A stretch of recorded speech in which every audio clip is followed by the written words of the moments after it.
In the quiet neighborhood of Brookside, Ohio, Henry and Margaret Walker had lived in the same small house for more than 50 years. When the city announced a redevelopment project, white homeowners received generous payments overnight, but black families were offered far less and pressured to leave. While many stayed silent, Henry refused to surrender his home or his dignity. Soon, the threats began. Late-night noise, strangers outside, constant pressure to sell. But when a young journalist witnessed the harassment, she uncovered a story that would challenge corruption and expose racial injustice. Before we begin, tell us in the comments, where are you watching from today? And if you believe some heroes are willing to look guilty to save the innocent, this story is for you. Brookfield, Ohio, woke beneath a calm autumn sky. A cool breeze moved gently through rows of maple trees that lined the older neighborhoods of the town. The morning light fell softly across quiet streets, worn wooden porches, and front lawns scattered with orange leaves. It was the kind of small American town where people still knew their neighbors by name. At the far end of Maple Street stood the Walker house. The house was large by the standards of the neighborhood, a two-story wooden home painted white decades ago. The paint had faded into a soft gray tone from years of rain and sunlight, but the house still carried dignity. A wide porch wrapped around the front, and two old maple trees stood like silent guardians near the walkway.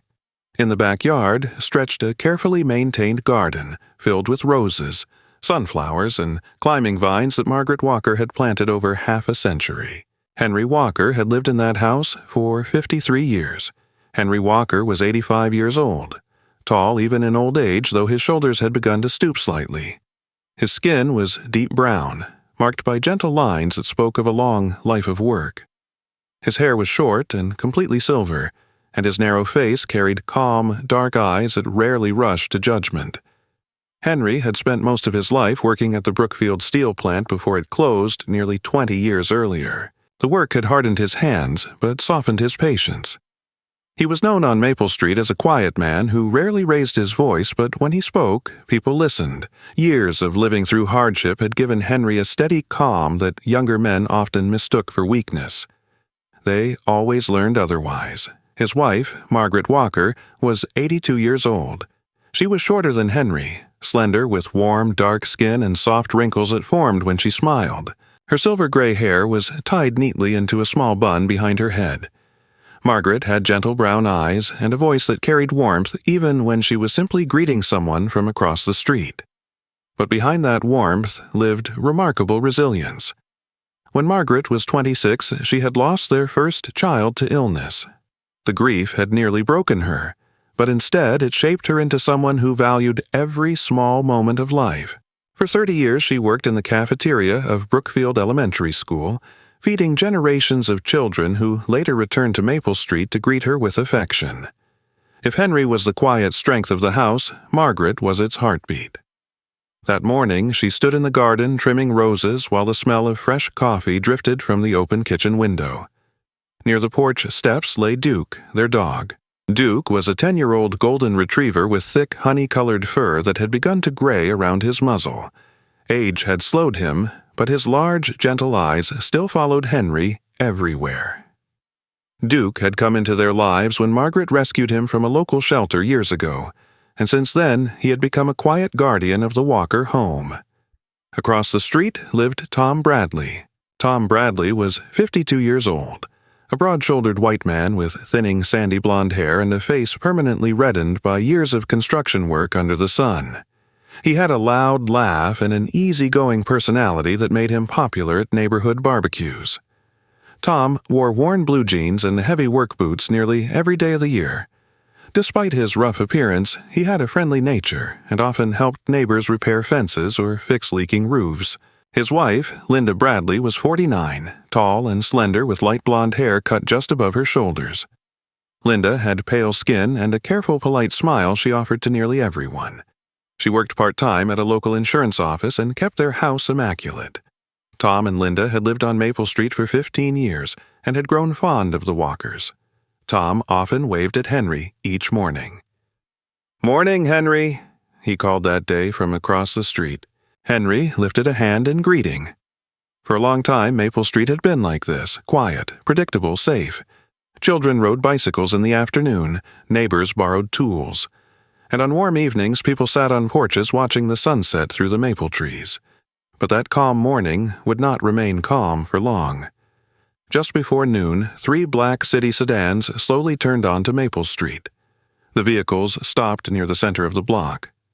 Doors opened. Several officials stepped out wearing dark suits. Leading them was a woman named Elaine Porter.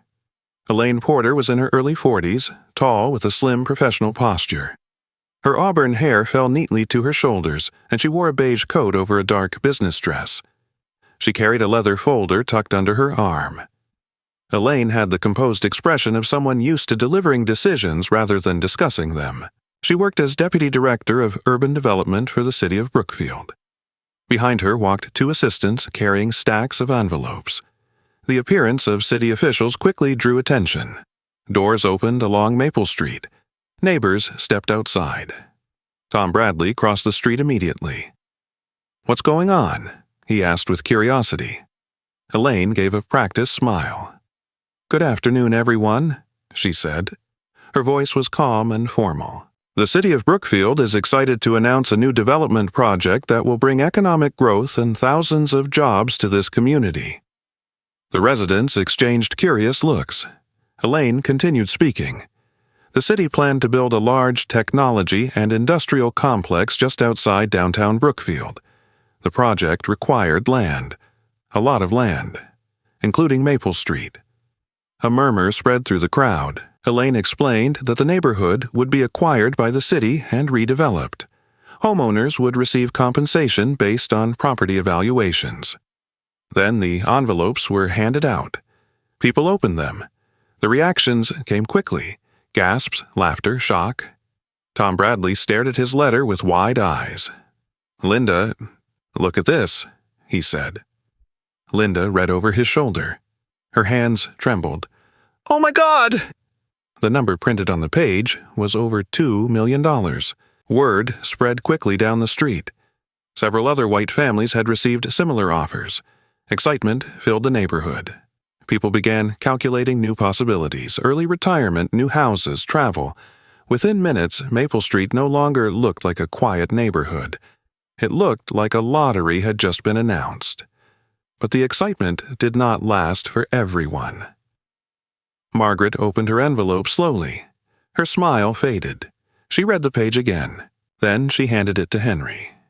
Henry studied the number carefully. It was far lower than what Tom Bradley had received, far lower than several other offers on the street, not just a little lower. Thousands, even hundreds of thousands lower. Across the street, another neighbor, Loretta James, an elderly black widow in her 70s with thick glasses and a gentle stooped posture, stared at her own letter with confusion. Her offer was also far lower. Then Curtis Bell, a middle-aged black veteran who lived 2 houses down with a prosthetic leg from his military service, checked his envelope and swore under his breath. The pattern was becoming clear. White families were receiving enormous payouts. Black homeowners were receiving far less. The mood on Maple Street shifted. Excitement turned to confusion. Then quiet tension. Tom Bradley noticed the difference. He looked from his letter to Henry's. "That doesn't seem right," he muttered. Elaine Porter maintained her composed expression. "All valuations were determined through standard procedures," she said. Curtis Bell shook his head. "Standard?" he said bitterly. Henry Walker said nothing for several seconds. The street fell quiet. A cool wind moved through the maple trees overhead. Henry looked down once more at the paper in his hands, then he folded it slowly. He stepped forward beside Margaret. His voice was calm, steady, and strong, despite his age. "We will not sell our memories for a cheap price." The sentence hung in the air like a challenge. Elaine Porter looked directly at him. "There are legal channels if you wish to dispute the valuation," she replied coolly. Henry nodded once. "We will use them." Around him, the neighborhood felt different now. Some families still smiled at their good fortune. Others suddenly felt uncomfortable. The dividing line had appeared, and everyone could see it. Later that evening, Margaret sat at the kitchen table with a small, worn notebook. It was an old journal she had kept for years. She opened to a new page. Slowly she began writing down everything that had happened that day. Outside, Maple Street was unusually quiet, but one thing had already begun to change. A few houses down the street, a for sale sign appeared before sunset. The first family had already decided to leave. More would follow. But in the Walker house, the decision had already been made. Henry looked once more at the offer letter lying on the table. Then he repeated quietly, "We will not sell our memories for a cheap price." And Maple Street would never be the same again. Pressure begins. The first week after the announcement passed with a strange silence hanging over Maple Street. Autumn settled deeper into Brookfield, Ohio. The trees along the sidewalks had begun shedding their leaves in quiet waves of orange and gold, and a steady gray sky hovered over the town like something waiting. But beneath that calm sky, Maple Street was changing. A few houses already stood empty. 2 days after the compensation letters arrived, the Johnson family packed a moving truck and left before sunset. Their white, 2-story house sat dark afterward, curtains drawn, a temporary real estate sign planted in the lawn. By the end of the week, 3 more houses had gone quiet. The street that had once been full of evening conversations now felt hollow. But the Walker house remained. Henry Walker still woke early every morning just as he had for decades. At 85, his body had grown slower, but his habits had not changed. He rose before sunrise, brewed coffee in the small kitchen, and sat near the window where he could see Maple Street stretching quietly in both directions. Margaret Walker had begun a new routine of her own. Each morning she sat at the dining table with a cardboard box filled with old documents. Her hands, though thinner with age, moved carefully through the yellowed papers.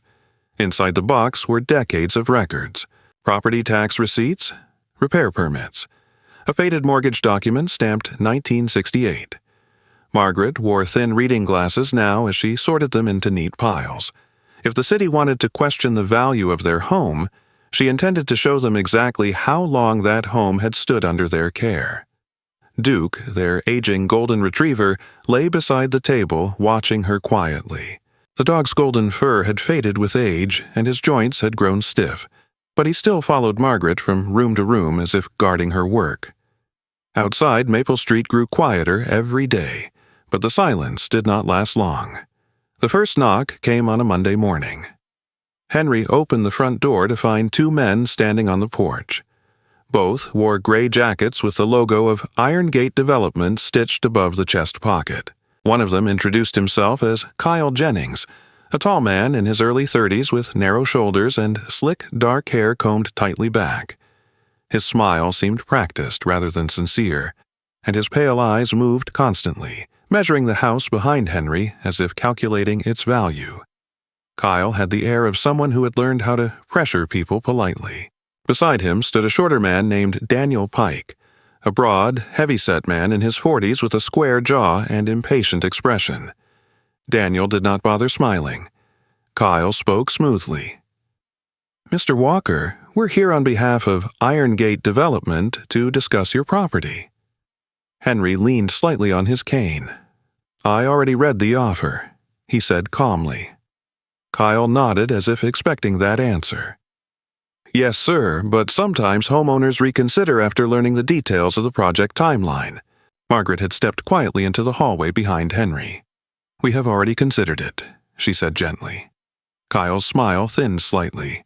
"Well, the project will proceed regardless. Remaining residents may face construction inconvenience." Henry met his eyes. "That's fine." The conversation ended there, but Kyle Jennings returned the next day, and the day after that. Sometimes alone, sometimes with another representative. Each time the conversation sounded slightly different but carried the same message. The city was moving forward. The street would change. It might be easier to leave now. When knocking no longer worked, the letters began. White envelopes arrived almost every other day. Official-looking notices printed with legal language. Reminder of acquisition proceedings. Property reconsideration opportunity. Final voluntary negotiation period. Margaret stacked them neatly beside her growing pile of documents. Then the phone calls started. The Walker home phone rang several times a day. Sometimes a polite voice asking if they had reconsidered. Sometimes silence when Henry answered. Sometimes someone hanging up without speaking. The pressure was not violent. But it was constant. Across the street, Tom Bradley watched everything unfold. Tom Bradley had never considered himself a complicated man. At 52, his life had followed a simple rhythm. Work, home, football games on Sundays, neighborhood barbecues in summer. But ever since the compensation letters arrived, something had been gnawing quietly at him. His offer from the city had been enormous. $2 million. More money than he had ever imagined holding at one time. Yet every time Tom looked across the street at Henry Walker sitting calmly on his porch, the excitement he once felt began to sour. One afternoon, Tom walked across the street holding 2 bottles of iced tea. Henry was repairing a loose board on the porch. Tom cleared his throat awkwardly. "Thought you might want a drink." Henry accepted the bottle with a small nod. Tom shifted his weight from one foot to the other. "They still bothering you?" Henry looked toward the quiet street. "Every day." Tom rubbed the back of his neck. "That offer they gave you. It wasn't right." Henry did not answer immediately. Finally, he said right and wrong are often decided by the people with the money. Tom frowned. For the first time since the announcement, Tom Bradley felt ashamed of the envelope sitting in his kitchen drawer. But the pressure on Maple Street was only beginning. One night, the noise started. At first, it sounded like distant construction equipment, a low, grinding engine somewhere down the street. Margaret woke shortly after midnight and looked out the window. 2 trucks had parked near the Walker property. Their headlights shone directly toward the house, flooding the front yard with harsh, white light. Engines idled loudly. Men moved around in the dark, unloading metal equipment onto the sidewalk. The machines roared briefly, then stopped. Then started again. It continued for hours. The next night, it happened again. And again. Henry never complained. He simply sat on the porch the following morning with his coffee, as calm as ever. But Maple Street noticed. One afternoon, an old friend arrived. Reverend Samuel Grant stepped slowly up the Walker driveway. Samuel Grant was a tall black man in his late 70s with a strong build that age had not entirely diminished. His hair was white and closely trimmed, and his deep-set eyes carried the thoughtful patience of someone who had spent decades listening to the struggles of others. Samuel had served as pastor of Brookfield's First Baptist Church for nearly 40 years before retiring. His voice was calm and steady, but when he spoke, people tended to quiet down. Henry greeted him with a warm handshake. "Sam," Henry said. Samuel looked around the yard, slowly. "I heard what's happening." Margaret joined them on the porch, carrying tea. Samuel sat in the rocking chair, studying the quiet street. "They think pressure will break you," he said. Henry gave a faint smile. "They don't know us very well." Samuel chuckled softly. "No, I suppose they don't." The old pastor leaned forward slightly. "Henry, justice doesn't always arrive quickly." Henry nodded. "I know." Samuel looked at Margaret sorting her documents through the open doorway. "But sometimes," Samuel continued, "faith is simply the act of refusing to move." Henry rested both hands on his cane. His voice remained calm. "Justice does not come quickly," he said. Then he looked down Maple Street where the empty houses were beginning to multiply. "But it always comes." Night fell again over Brookfield. The trucks returned. Engines roared. Headlights flooded the Walker house in harsh, white light. But inside the old wooden home, Henry Walker sat calmly in his chair while Margaret continued sorting the papers that told the history of their land. And neither of them moved. The witness. The wind that moved through Brookfield in late October carried a sharper chill now. Maple Street looked different than it had only a few weeks earlier. Several houses sat empty, their porches bare and windows dark, real estate signs leaning slightly in the damp grass. Leaves gathered along the sidewalks in quiet piles that no one bothered sweeping anymore. But the Walker house remained alive. Margaret Walker continued her careful routine each morning, sorting through old property records at the dining table beneath the warm yellow light of the kitchen lamp. The cardboard box beside her had grown heavier with neatly stacked folders. Inside were documents stretching back more than half a century. Tax receipts, handwritten repair notes, the original purchase papers dated 1968. Henry Walker spent most mornings on the front porch now. At 85, his tall frame rested comfortably in an old wooden chair that creaked softly whenever he leaned back. Duke, the aging golden retriever, lay near his feet watching the street with the quiet patience of an old companion who understood that something unusual was happening. The harassment from Irongate had not stopped. In fact, it had grown more deliberate. That afternoon, a white utility truck bearing the logo Irongate Development rolled slowly down Maple Street and stopped near the Walker house. 3 men climbed out. One of them was Kyle Jennings, the slick-haired representative who had visited before. His dark hair was still combed back too carefully, and his narrow smile still carried the confidence of someone who believed persistence would eventually wear people down. The second man, Marcus Doyle, was taller and broader, with a thick neck and closely shaved beard. Marcus wore work boots and moved with the restless impatience of someone who preferred intimidation over conversation. The third man was younger, perhaps 25, with nervous eyes and a thin build. His name tag read Ethan Pike, and he seemed less certain about what he was doing there. Henry watched them approach from his chair. Kyle spoke first. "Afternoon, Mr. Walker." Henry did not rise. "Afternoon." Kyle clasped his hands politely. "We just wanted to remind you that the voluntary relocation period is closing soon." Henry looked down the street toward the empty houses. "I heard." Marcus Doyle walked around the front yard, studying the property as if it already belonged to someone else. "You know," Marcus said casually, "construction crews are moving in soon.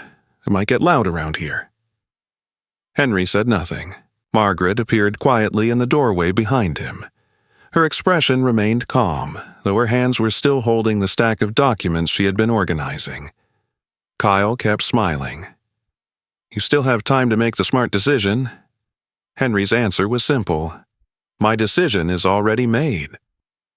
The conversation should have ended there, but Marcus Doyle seemed irritated by the calm refusal. As he turned to leave, he kicked at the metal mailbox standing beside the walkway. The old black mailbox tipped sideways and fell into the grass with a hollow clang. Margaret gasped softly. Henry's eyes hardened slightly. Across the street, Tom Bradley stepped onto his porch, watching with growing discomfort. At that exact moment, another car rolled slowly into Maple Street. It was a small, silver sedan. Inside sat Emily Carter. Emily Carter was 28 years old, a journalist working for the Brookfield Tribune, the city's mid-sized local newspaper. She had long, chestnut-brown hair, usually tied into a loose ponytail, and sharp green eyes that rarely missed small details. Emily had a slim build and stood just above average height, though her quiet confidence often made her seem taller. She dressed simply, dark jeans, boots, and a worn leather jacket that carried the faint smell of coffee and printer ink. Emily had become a journalist for a simple reason. When she was 16, her father lost his job after exposing safety violations at a manufacturing plant. The company denied wrongdoing and quietly replaced him. Watching that injustice had shaped Emily's view of the world. She believed stories mattered, especially the ones powerful people hoped no one would notice. That afternoon, she had been driving through Brookfield, searching for a small human interest story about neighborhood redevelopment. She had not expected to find this. Emily slowed her car as she noticed the Irongate truck and the tense scene unfolding in front of the Walker house. She watched Marcus Doyle kick the mailbox. Something about the moment made her instincts sharpen immediately. Without hesitation, she reached for her phone. The camera began recording. From inside her car, Emily captured the entire scene. Kyle Jennings speaking to Henry, Margaret standing behind him, Marcus kicking the mailbox, Henry remaining calm. Even the Irongate logo on the truck. Marcus noticed the car a moment later and frowned, but by then, Emily had already lowered the phone. The Iron Gate employees climbed back into their truck and drove away. Silence returned to Maple Street. Emily stepped out of her car. Tom Bradley crossed the street at the same time. "You folks all right?" Tom asked. Henry nodded once. "We're fine." Emily approached carefully.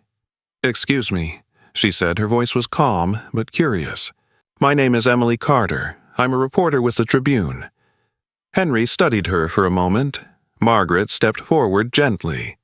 "What did you see?" she asked. Emily glanced at the fallen mailbox. "Enough to know something isn't right." Tom Bradley sighed. "That's been happening for days." Emily's attention sharpened. "Days?" Margaret nodded. "Every day." Emily took a small notebook from her jacket pocket. "What company is behind the project?" she asked. "Iron Gate Development," Tom said. Emily wrote the name down. "Do you mind if I ask something else?" Henry leaned slightly on his cane. "You can ask."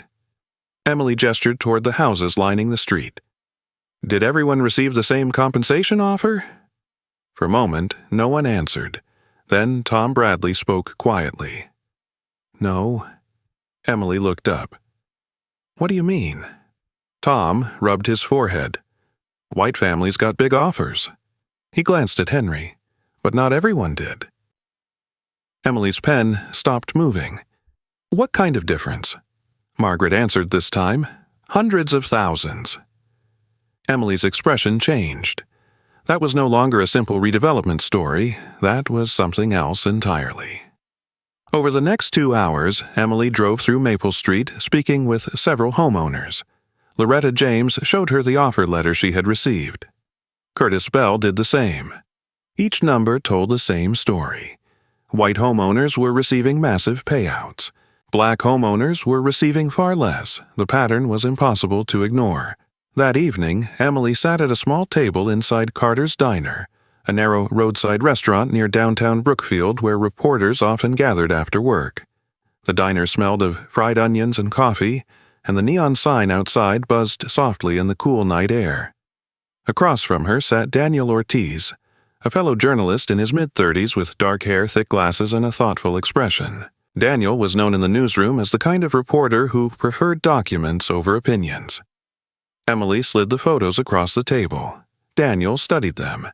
Then he looked at the compensation numbers she had written down. "That's a serious discrepancy," he said quietly. Emily nodded. "I know." Daniel leaned back.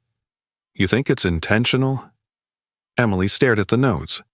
"I think something bigger is happening." The next morning, Emily attempted to speak with a member of the city council.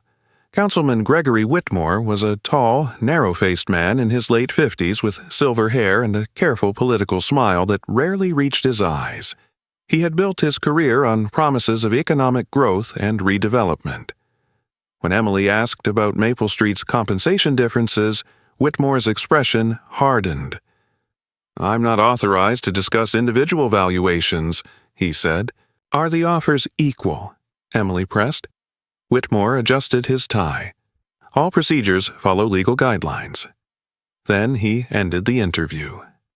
Emily walked out of City Hall with the uneasy feeling that she had just touched the edge of something much larger than a simple redevelopment project.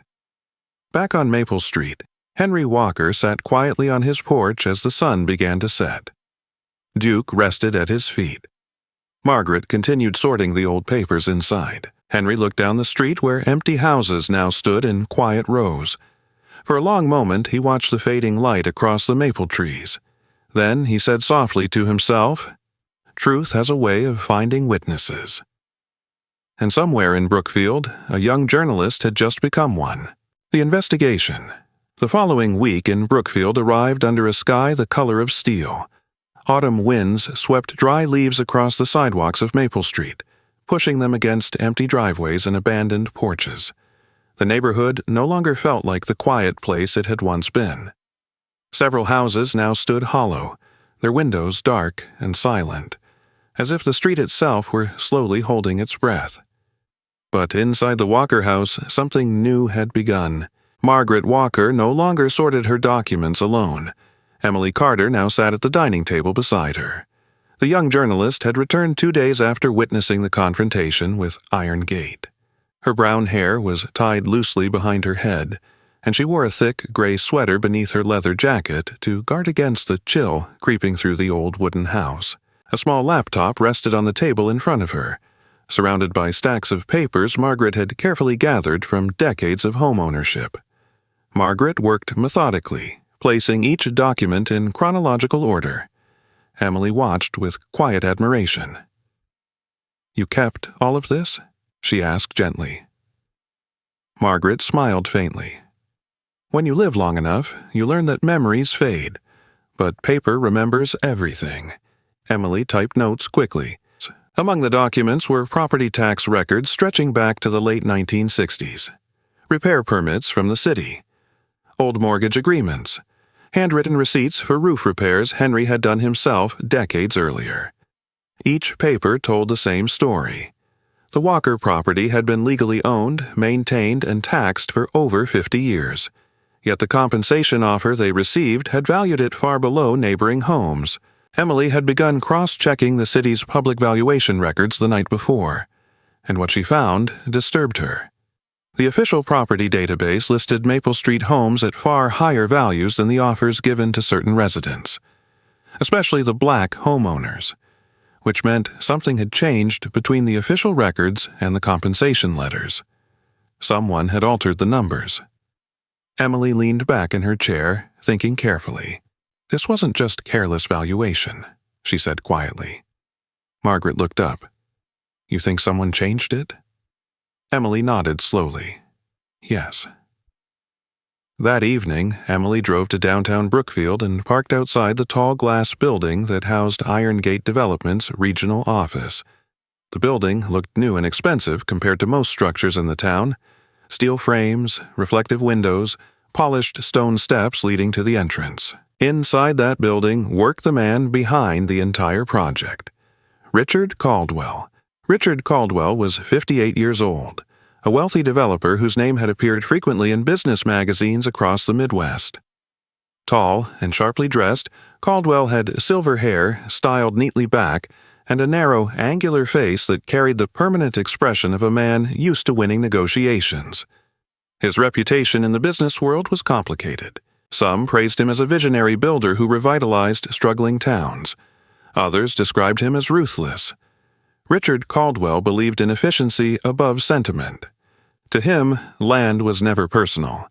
It was simply opportunity. Emily did not attempt to meet Caldwell that night. Instead, she spoke to someone else.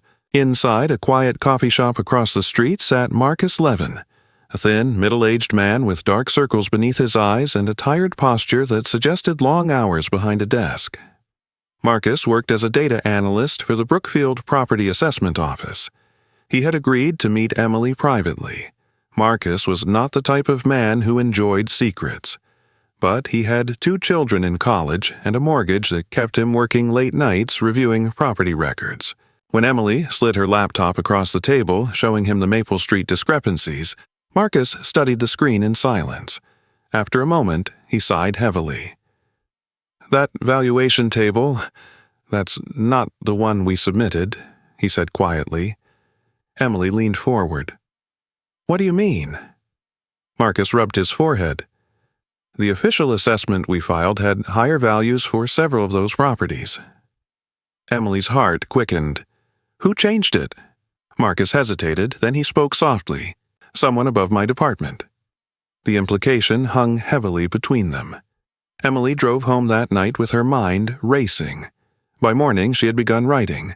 The article would not be a small neighborhood story anymore. It would be an investigation. But Emily did not work alone. 2 days later, another visitor arrived at the Walker house. His name was Daniel Brooks. Daniel Brooks was 38 years old, tall with a lean athletic build and sharp observant eyes behind thin rectangular glasses. His dark skin and closely trimmed beard gave him a composed, thoughtful appearance. He wore a charcoal suit slightly wrinkled from travel, and he carried a leather briefcase filled with legal folders. Daniel worked as a civil rights attorney in Columbus. He had read Emily's preliminary findings online. When he heard about Maple Street, He drove 3 hours to Brookfield. Inside the Walker living room, he listened carefully as Henry explained the situation. Daniel spoke rarely while others talked, but when he did, his voice carried quiet authority. "What they're doing," he said at last, "may violate federal housing discrimination laws." Margaret's hands tightened around her teacup. Henry simply nodded. Daniel opened his briefcase and removed several documents. "If you're willing," he continued, "I'd like to represent you." Henry studied the young lawyer for a moment. "What makes you want this fight?" Henry asked. Daniel answered honestly. "My father lost his home under circumstances very similar to this." The room fell silent. Margaret placed a gentle hand on Henry's arm. "We accept," Henry said. Meanwhile, Maple Street itself had begun to stir. Word of the investigation spread quickly through Brookfield. Other black families who had accepted low offers began reconsidering their silence. Loretta James called Emily and shared her documents. Curtis Bell agreed to speak publicly about his compensation letter. One by one, residents began coming forward. But the most unexpected voice came from across the street. Tom Bradley stood on Henry's porch one evening holding his envelope. His broad shoulders looked tense. "I've been thinking," Tom said quietly. Henry waited. Tom opened the envelope and looked at the number again. "I shouldn't have taken this money without asking questions." Margaret spoke gently. "You didn't cause this." Tom shook his head, "But I saw what they offered you." He took a slow breath. "If this goes to court, I'll testify." Henry nodded once. That would help. The final step came when Emily submitted her completed article. The headline read, "Unequal Offers: The Maple Street Displacement Scandal." The story detailed everything: the compensation discrepancies, the altered valuation records, the intimidation tactics used by Irongate. The article appeared the next morning in the Ohio Tribune, one of the state's largest newspapers. Within hours, the story spread across social media. Television stations in Cleveland and Cincinnati began discussing it. Civil rights organizations shared the article online.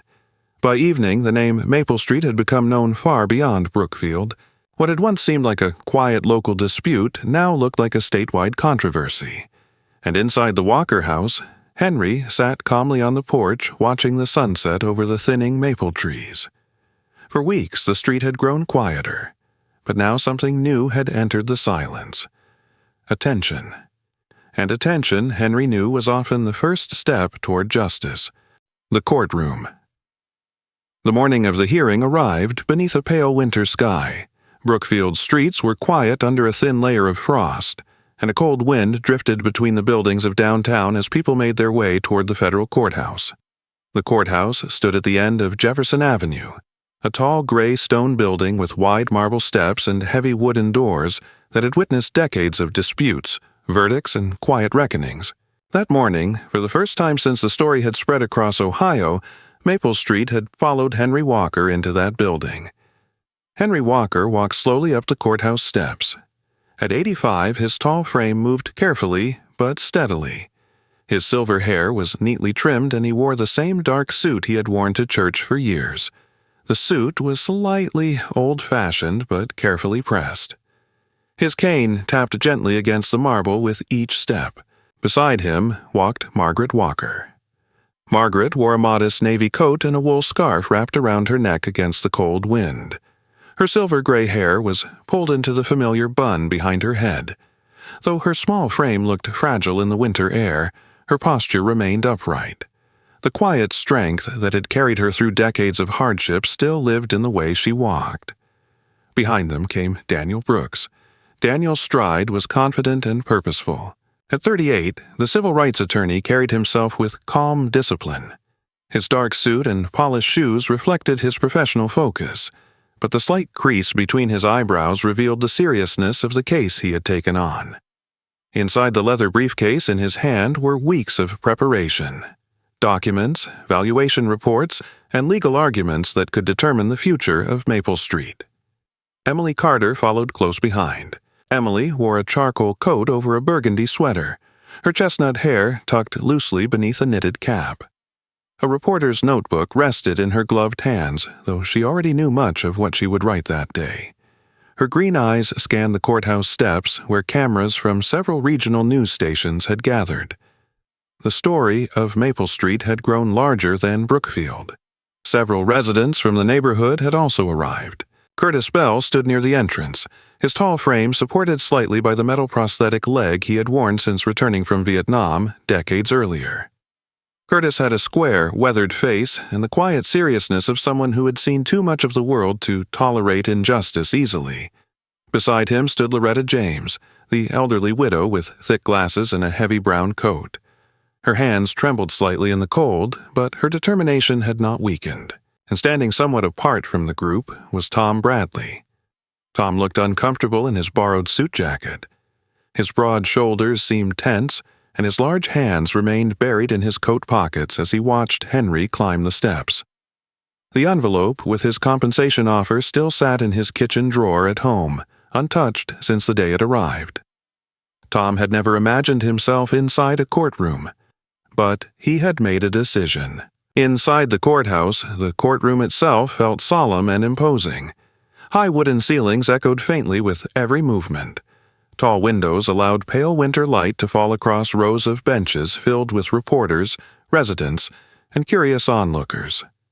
At the front of the room stood the judge's bench. Behind it sat Judge William Hargrove. William Hargrove was a man in his early 60s with silver hair combed neatly to one side and sharp blue eyes behind thin-rimmed glasses. His tall frame remained rigid inside the black judicial robe draped across his shoulders. Judge Hargrove had spent nearly 30 years on the federal bench and was known for his strict interpretation of the law, but he also carried a reputation for impatience, especially in cases involving public controversy. He looked down from the bench as the courtroom settled. His voice was firm and measured. This court will now hear the case concerning the Maple Street redevelopment dispute. Henry and Margaret sat quietly at the plaintiff's table beside Daniel Brooks. Across the room sat the legal team representing Irongate Development. Leading them was Arthur Klein, a corporate attorney in his mid-50s with pale skin, thinning gray hair, and a calm but calculating expression. Arthur Klein had built his career defending large development companies against lawsuits like this one. His tailored suit and confident posture suggested a man accustomed to winning difficult cases. When the proceedings began, the tone of the courtroom quickly revealed an uncomfortable reality. Judge Hargrove's questions carried a subtle skepticism. At one point, he leaned forward slightly, his gaze fixed on Henry. "Mr. Walker," the judge said, "this court must determine whether your complaint represents a genuine legal grievance or simply dissatisfaction with the compensation amount." The room grew quiet. Then the judge added bluntly, "It appears to me that you may simply want more money." Several reporters exchanged glances. Margaret's hands tightened slightly on the table, but Henry Walker remained calm. Slowly he stood. His voice was steady and clear. "We do not need more money, Your Honor." The courtroom grew completely silent. Henry rested both hands on the handle of his cane. "We only ask for what the law promises every citizen." A pause followed. "We ask for fairness." For several seconds, no one spoke. Even Judge Hargrove seemed briefly unsettled by the quiet dignity of the response. Then Daniel Brooks rose. "If the court permits," Daniel said respectfully, "we would like to present evidence supporting Mr. Walker's claim." The judge nodded. "Proceed." Daniel walked to the evidence table and placed several printed documents before the court. "These records," Daniel explained, "are the official property valuation reports submitted to the Brookfield Property Assessment Office prior to the redevelopment announcement." He then placed another stack beside them. "These," he continued, "are the compensation offers delivered to Maple Street homeowners." The difference between the two sets of numbers was obvious. Daniel's voice remained calm. "The official valuations were altered before the compensation letters were issued." Murmurs spread quietly through the courtroom. Arthur Klein stood quickly. "Objection," he said. "These claims rely on speculation." But Daniel continued. We also have testimony regarding the treatment of homeowners during negotiations. Emily Carter was called to the witness stand. She walked forward calmly, raising her hand to swear the oath. Her voice remained steady as she described what she had seen on Maple Street. She then handed the court the video she had recorded on her phone. The courtroom screen displayed the footage. Kyle Jennings speaking to Henry. Marcus Doyle kicking the mailbox. The Iron Gate truck clearly visible. The room watched in silence. Arthur Klein attempted to respond. "An isolated incident does not represent company policy," he said smoothly. But the next witness changed the atmosphere again. Tom Bradley walked slowly to the stand. Tom looked uncomfortable beneath the attention of cameras and reporters. His voice carried the rough honesty of a man unused to public speaking. "I live across the street from Henry Walker," he began. Tom glanced briefly toward Henry. "They offered me more than $2 million. A low murmur moved through the courtroom. Then Tom added quietly, "But Henry got less than half of that." Arthur Klein stood again. "Property values vary," he argued. Tom shook his head. "No, sir," he said firmly. "They vary depending on who lives in the house." The room fell silent again. Despite the evidence presented, Iron Gate's legal team continued denying wrongdoing. Arthur Klein maintained that all valuations followed standard procedures. Judge Hargrove listened carefully, his expression still guarded. The hearing continued for hours, but as the afternoon light faded through the courtroom windows, one thing had become clear. Maple Street's story was no longer invisible, and the truth had begun to surface inside the very place where truth mattered most. Truth cannot be buried. The morning of the second hearing dawned colder than the first. A sharp winter wind swept through downtown Brookfield, carrying dry snowflakes that drifted across the courthouse steps like restless dust. News vans lined the street outside the federal courthouse, their satellite dishes pointed toward the gray sky. What had once been a quiet legal dispute was now being followed by reporters across the state. Inside the courthouse lobby, the air hummed with tension. Henry Walker arrived early again. At 85, he moved slowly but with steady determination. His dark overcoat hung loosely around his tall frame, and his polished cane tapped softly against the marble floor as he walked beside Margaret. Margaret Walker looked smaller than usual beneath the heavy winter coat she wore that morning, but her eyes remained steady and clear. In her gloved hands, she carried a small leather folder containing the documents she had spent weeks organizing. Behind them walked Daniel Brooks.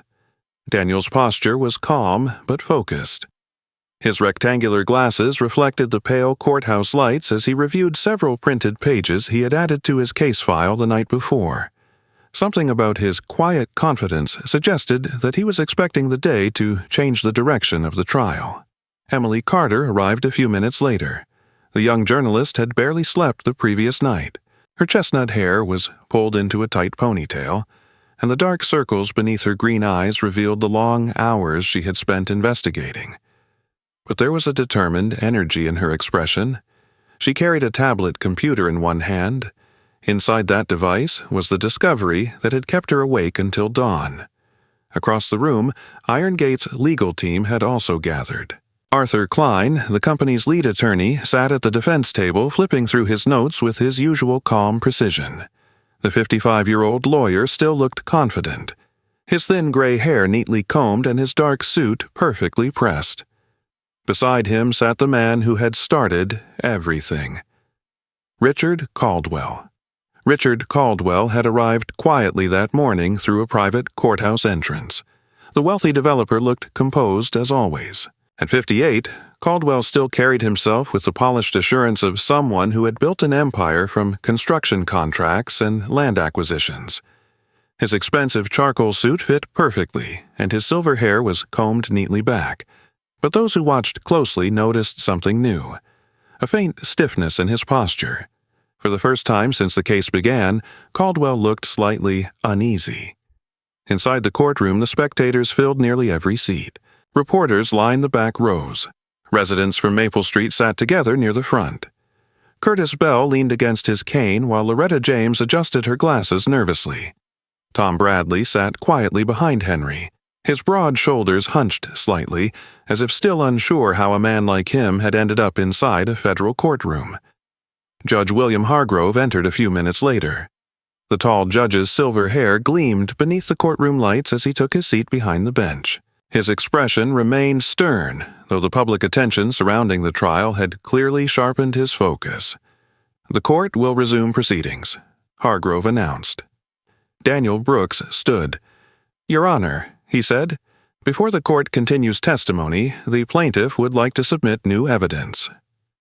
Arthur Klein immediately raised an eyebrow. "New evidence?"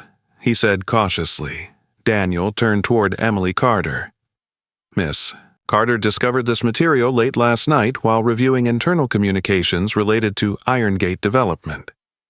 Emily rose from her seat and approached the witness stand. Her steps were steady despite the dozens of eyes watching her. After taking the oath, she placed the tablet on the evidence desk. "I received an anonymous message yesterday evening," Emily explained. "The sender claimed to have worked inside Irongate's accounting department." Arthur Klein stood immediately. "Your Honor, anonymous sources cannot—" Judge Hargrove raised a hand. "Let the witness continue." Emily tapped the screen and projected the document onto the courtroom monitor. An email appeared. The sender line read, "Richard Caldwell, Executive Director, Irongate Development." The date matched the early days of the Maple Street negotiations. The message was brief. 3 sentences. Emily read it aloud.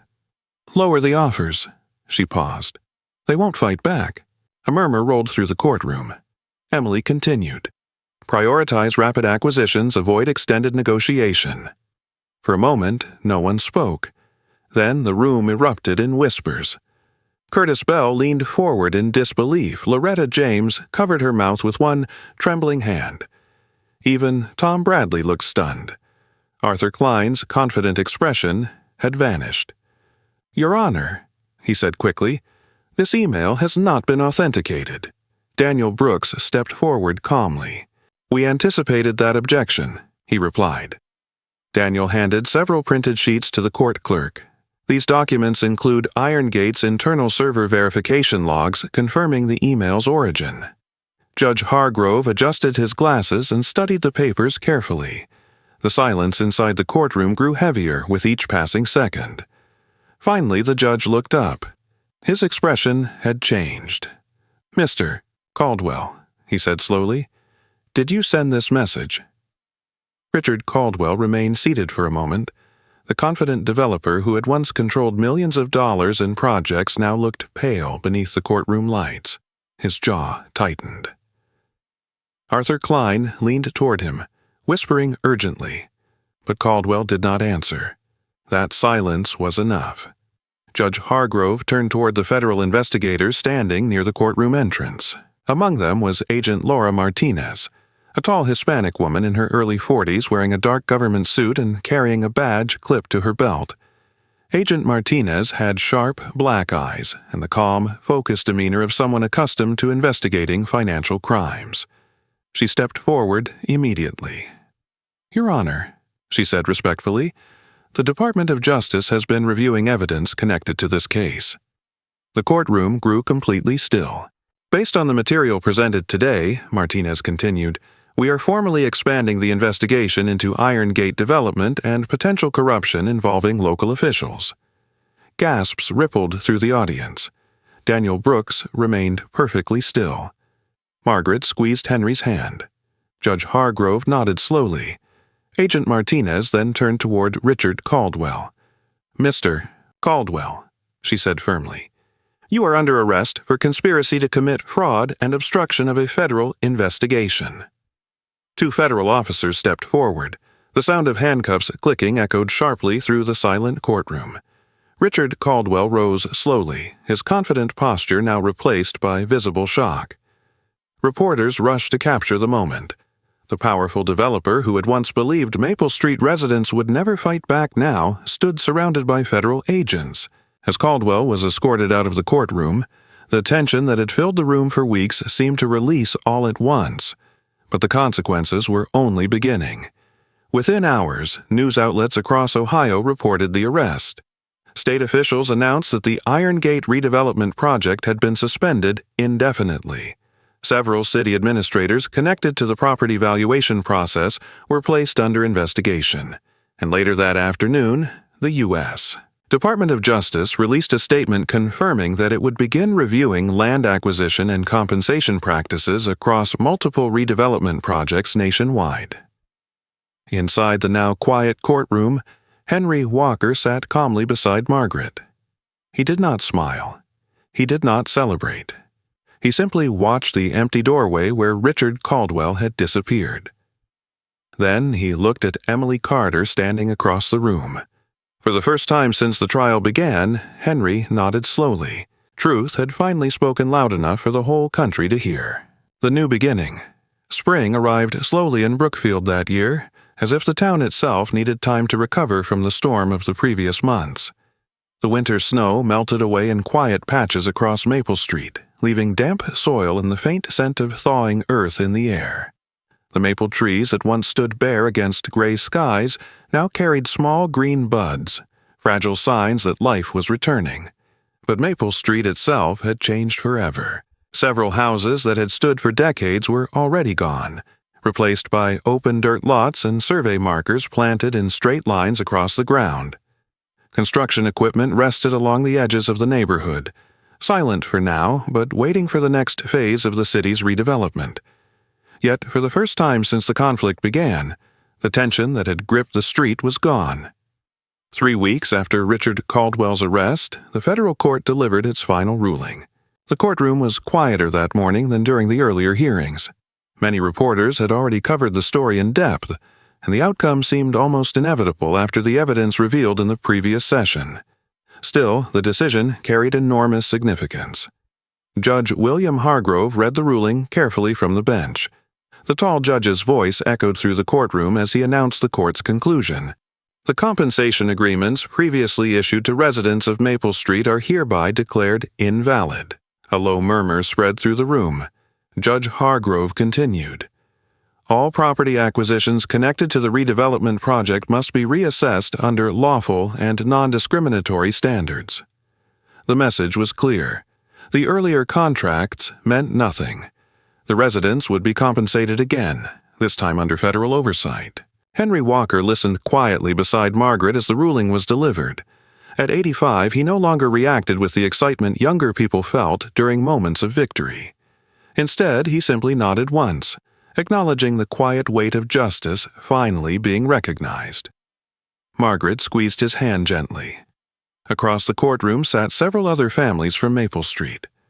Loretta James wiped tears from her eyes as the ruling concluded. Curtis Bell leaned back in his chair and exhaled slowly, as though releasing months of anger he had been carrying in his chest. Daniel Brooks allowed himself a small smile. The civil rights attorney had fought many difficult cases in his career, but this one felt different. Watching Henry Walker stand calmly against a system that had expected him to surrender reminded Daniel of his own father, whose home had been lost years earlier without anyone speaking up. This time, someone had spoken, and it had changed everything. The new compensation process took several weeks to complete. Independent federal evaluators reassessed every property on Maple Street using verified market values. The results revealed exactly what the residents had suspected. The earlier compensation offers had been deliberately manipulated. Under the new assessment, Henry and Margaret Walker's home was valued at nearly $2.5 million. Several other black homeowners received similar adjustments, bringing their compensation in line with the payments originally offered to white families. For the first time since the project began, the numbers reflected fairness. But the consequences of the case extended far beyond Brookfield. The U.S. Department of Justice formally launched a nationwide investigation into redevelopment acquisition practices. Federal investigators reviewed similar projects across several states to ensure that compensation procedures followed civil rights law. Several city officials connected to the Maple Street project resigned quietly in the weeks that followed. Iron Gate Development's redevelopment contract was permanently canceled, and the company faced multiple federal fraud charges. For Maple Street residents, however, the most important result was far simpler. Justice had been acknowledged, and life was beginning again. One warm afternoon in early April, Henry Walker stood in front of his home one last time. The white wooden house looked exactly as it had for decades. Porch railings slightly worn, the old mailbox replaced after the incident months earlier, and Duke lying quietly in the grass beside the steps. Duke was slower now, nearly 11 years old. His golden fur faded around the eyes, but he still followed Henry faithfully wherever he went. Margaret stood beside Henry, holding a small cardboard box filled with photographs and keepsakes from inside the house. Emily Carter had come to visit that day. The young journalist stood near the walkway, her notebook tucked beneath her arm. Her brown hair moved gently in the spring breeze as she watched Henry look across the yard one final time. "You sure you're ready?" she asked softly. Henry studied the house. "This place carried our life," he said calmly. Margaret nodded. "But life keeps moving." Nearby, Tom Bradley leaned against the fence separating their old properties. Over the months that followed the trial, Tom and Henry had spoken often. What began as uneasy conversations across the street had slowly grown into something stronger. Friendship. Tom had spent several weekends helping Henry pack boxes and repair small things around the house before the move. The guilt he once felt had transformed into quiet loyalty. "You'll visit sometimes, right?" Tom asked. Henry smiled faintly. "Of course." Tom nodded, relieved. The redevelopment project itself had not been canceled entirely. After months of federal oversight and revised contracts, the city eventually resumed plans to build the Industrial Technology Campus. But Maple Street would never exist in the same form again. The old houses would be removed. The new district would rise where the neighborhood once stood. Still, before leaving, Henry walked slowly across the yard one last time. He paused beneath the tall maple tree that had shaded the house for half a century. Emily raised her camera quietly. Henry turned back toward the group gathered near the porch. "We didn't win because of money," he said. His voice carried gently through the quiet afternoon. "We won because the truth refused to stay buried." For a moment, no one spoke. Even the wind seemed to pause among the tree branches. Later that week, Emily Carter finished writing the final article about Maple Street. The headline read, "The House That Changed the Law." The article described how one elderly couple had challenged an unfair system and forced a national conversation about discrimination in redevelopment projects. The story spread quickly. Several months later, Emily received the National Journalism Award for investigative reporting, recognizing the work that had exposed the Maple Street scandal. But the recognition mattered less to her than the change it had helped create. Meanwhile, Henry and Margaret moved into a small new home on the quiet outskirts of Brookfield. The house was modern, but modest, surrounded by open land and wide skies rather than crowded city blocks. On their first morning there, Margaret walked into the backyard carrying a small sapling. It was a young maple tree. Tom Bradley had helped bring it from the old yard before demolition began. Margaret knelt in the soft soil and planted it carefully. Henry stood nearby watching the leaves tremble in the wind. "What do you think?" Margaret asked. Henry studied the tree for a moment. "It will grow," he said simply. And as the new maple tree stretched its leaves toward the sun, a new chapter of life quietly began. Before we close this story, there is a lesson worth carrying into everyday life. The story of Henry and Margaret Walker reminds us that justice often begins with something very simple: the courage to say no when something is wrong. Many people on Maple Street were afraid to speak because they believed nothing would change. That fear is very human. In our daily lives, we all face moments when it is easier to stay silent. But silence can allow unfairness to grow. Henry did not fight for money. He fought for dignity. He fought for the idea that every person deserves equal respect under the law. His quiet courage shows us that strength is not always loud. Sometimes the strongest people are the ones who remain calm, patient, and truthful when pressure tries to break them. This story also reminds us how we should treat one another. Skin color, background, or social status should never decide a person's value. True character is shown in how we stand beside others when they are treated unfairly. Tom Bradley could have stayed silent, but he chose to tell the truth. Emily Carter could have ignored what she saw, but she chose to expose it. Their actions remind us that justice is rarely the work of one person alone. It grows when ordinary people decide to care. In our daily lives, we may not stand in a courtroom, but we all have chances to practice fairness. It can be as simple as defending someone who is treated unfairly, helping a neighbor who feels alone, or refusing to accept discrimination when we see it. Small acts of courage create the kind of world we want our children to inherit. If this story touched your heart, please share it with someone who believes in fairness and dignity. Stories like this deserve to travel far because they remind us that truth still matters. Tell us in the comments where you are watching from today. Your voice is part of this community. If you believe that standing for justice can still change the world, consider subscribing to the channel so more stories like this can reach people who need them. And if this story reminded you that faith, truth, and courage can overcome injustice, take a moment to write Amen in the comments. May God bless everyone watching this story today. May He give us the strength to do what is right, the wisdom to see the truth, and the courage to stand beside those who need justice.